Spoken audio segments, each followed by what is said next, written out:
મારું નામ છે કૈલાસબેન એમ પીપલિયા. હું સુરત થી બોલું છું. તમારું સ્વાગત કરું છું. તો આજે આપણે બનાવશું પાઉં ઉસળ. તો આપણે આ વટાણા લીધા છે પલાળીને. આપણે આને 5 થી 6 કલાક માટે પલાળી દીધા હતા. અને આ પાવ લીધા છે આપણે. આ જે વડાપાવના આવે એ પાવ લીધા છે આપણે.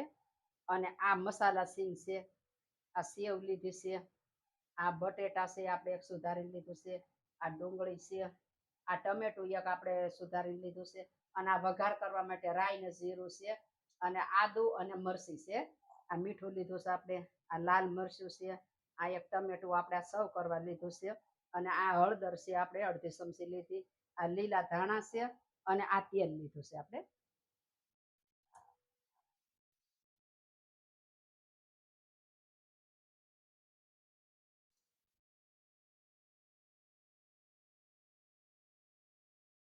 તો હવે આપણે આ વટાણા ને બધું બાફા મૂકી દેશું. તો આ વટાણા છે એ નાખશું આપણે આમાં.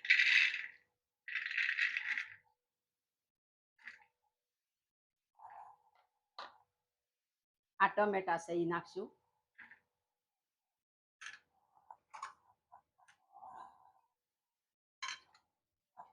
આ બટેટા છે એ નાખશું.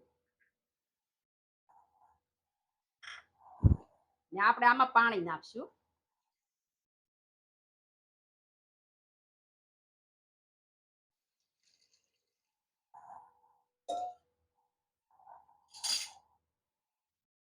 ને આમાં આપણે મીઠું નાખશું.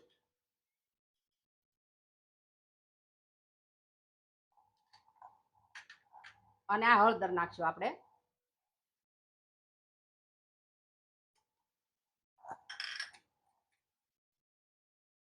અને હવે આપણે આ કુકર બંધ કરી દઈશું. અને આ ગેસ ચાલુ કરશું. અને હવે આપણે આને બાફવા મૂકશું.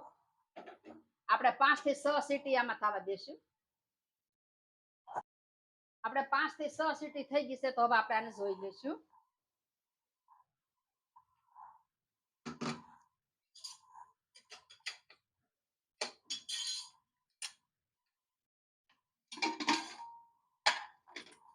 તો આપણે આ બફાઈ ગયું છે.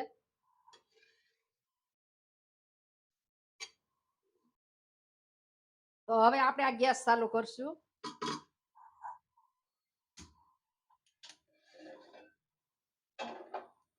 આપણે કઢાઈ મૂકશું. આમાં આપણે તેલ નાખશું.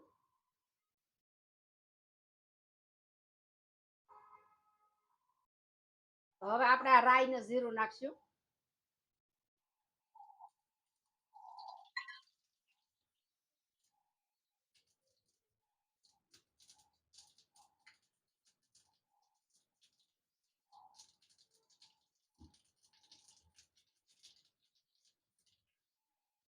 તો આ આદુ અને મરચા છે એ નાખશું આપણે.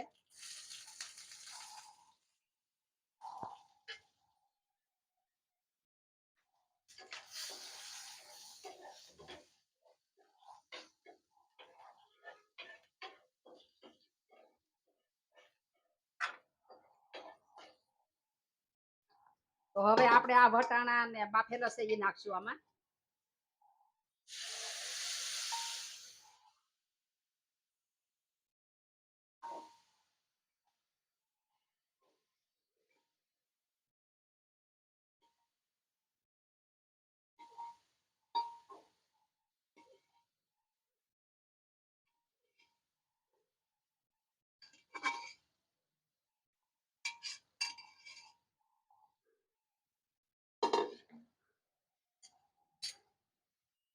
તો આપણે આમાં લાલ મરચા નાખશું.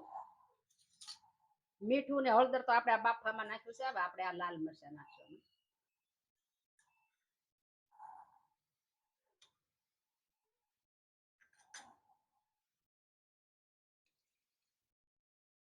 તો આપણે આમાં ખાંડ નાખશું. આ આપણે 1 ચમચી ખાંડ લીધી છે.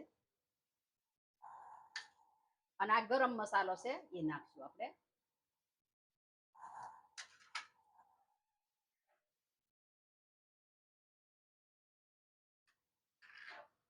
અને આમાં આપણે લીલા ધાણા નાખશું થોડા. હવે આને ઘડીક આપણે સડવા દેશું. તો હવે આપણે આમાં લીંબુ નાખશું.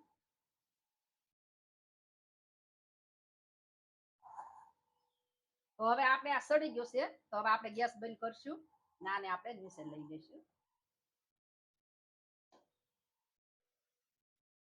તો હવે આપણે સર્વ કરશું.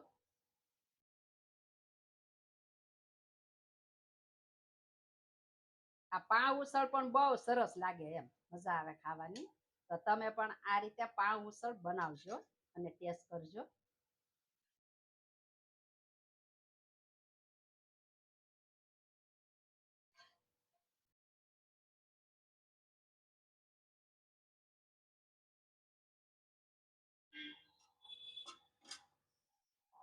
તો હવે આપણે આ ટમેટા સર્વ કરશું.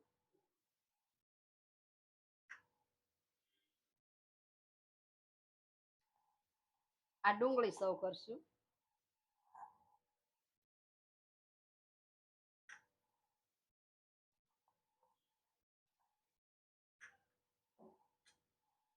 આ મસાલા સિંગ સર્વ કરશું આપણે.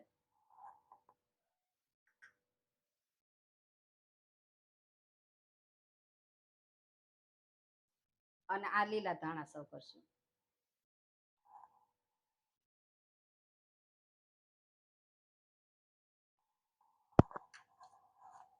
આ સેવ સર્વ કરશું.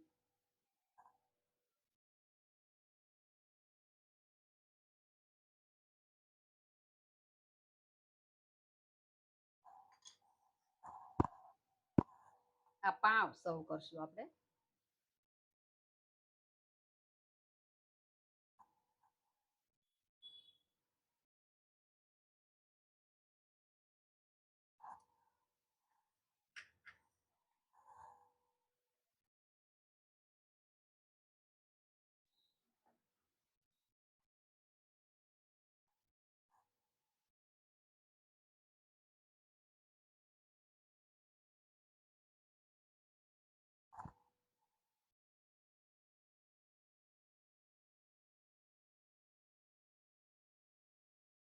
તૈયાર છે આપણા પાઉં ઉસળ.